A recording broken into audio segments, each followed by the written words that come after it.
अगर मैं कहूं कि इस वीडियो को पूरा देखने की हिम्मत आप में नहीं है, क्योंकि जो कहानी आप सुनने वाले हैं उसे सुनकर भी लोगों की मौत हो चुकी है। ये कोई झूठी अफवाह नहीं, बल्कि रायगढ़ गांव की वो सच्चाई है जिसके बारे में लोग आज भी बात करने से डरते हैं। क्योंकि वहां एक हवेली है, और जो भी उस हवेली में गया या तो जिंदा वापस नहीं लौटा या लौटकर पागल हो गया। हिस्सा 1। हवेली की दहशत। रायगढ़ गांव जंगलों से घिरा हुआ था। गांव के बच्चों को बचपन से समझाया जाता था, शाम ढलने से पहले हवेली के रास्ते पर मत जाना। लोग कहते थे कि उस हवेली से रात को अजीब आवाजें आती हैं, कभी बच्चे के रोने की, कभी औरत की चीख, और कभी लोहे की जंजीरों की खनखनाहट। बुजुर्ग मानते थे कि उस हवेली में रत्ना नाम की औरत की आत्मा कैद है। हिस्सा 2। जिज्ञासा। अजय नाम का एक लड़का हॉरर डॉक्यूमेंट्री बनाता था। उसने गांव वालों की बातें सुनी और ठान लिया कि सच का पता लगाएगा। उसके साथ उसके 3 दोस्त थे, रीना, मोहित और समीर। गांव वालों ने कहा, बेटा, हवेली में मत जाना, वहां से कोई लौटकर नहीं आता।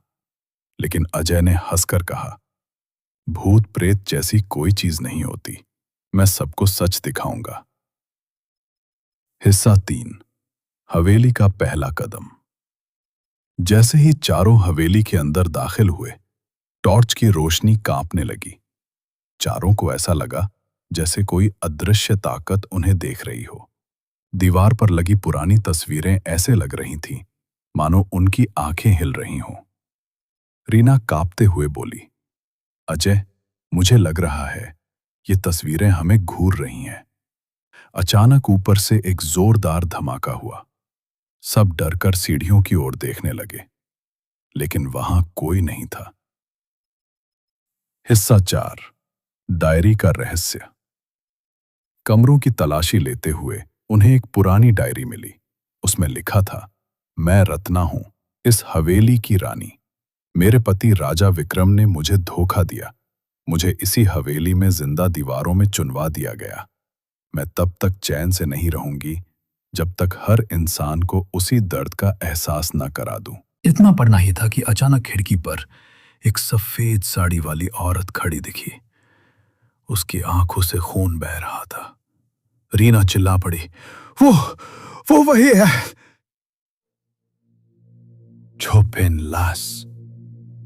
हिस्सा 5। मौत की दस्तक। भागने की कोशिश में समीर ने दरवाजा खोला, लेकिन दरवाजा अंदर से बंद था। उसने जोर से धक्का मारा। तभी किसी ने उसके कान में फुसफुसाया, भागना मत, अब तू भी मरेगा। और अगले ही पल समीर हवा में उठा और जोर से नीचे फेंक दिया गया। उसका सिर फूट गया। तीनों दोस्त दहशत में चीख पड़े, ठुप इन ठप्स। रीना का गायब होना, डर के मारे रीना ऊपर की ओर भागी। उसने एक कमरे का दरवाजा खोला और अंदर चली गई। जैसे ही वो अंदर गई, दरवाजा अपने आप बंद हो गया। अजय और मोहित जोर से दरवाजा तोड़ने लगे। अंदर से रीना की चीखें आ रही थी, लेकिन जब दरवाजा टूटा, अंदर सिर्फ खून था। रीना कहीं नहीं थी, और दीवार पर खून से लिखा था, ये हवेली मेरी है। टॉप 3। हिस्सा 7। मोहित का बदलना। अब अजय और मोहित बचे थे। अजय ने कहा, यह आत्मा रुकने वाली नहीं है, हमें यहां से भागना होगा। लेकिन तभी मोहित की आंखें उलट गईं और उसकी आवाज बदलकर भारी और डरावनी हो गई। वो बोला, अजय, तू नहीं बचेगा। मोहित पर किसी आत्मा का कब्जा हो चुका था।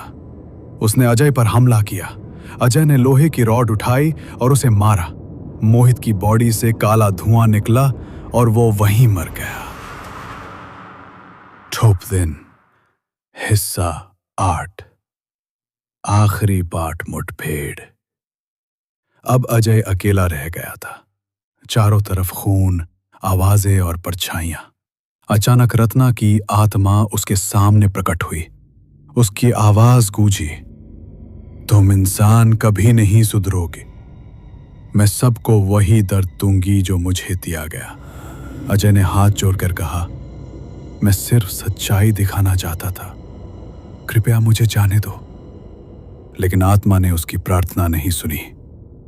कमरे में चारों ओर अंधेरा छा गया। टोपिन हिस्सा 9 अंत। अगली सुबह गांव वालों ने हवेली में कैमरे और टूटे सामान पाए, लेकिन अजय, रीना, मोहित और समीर चारों गायब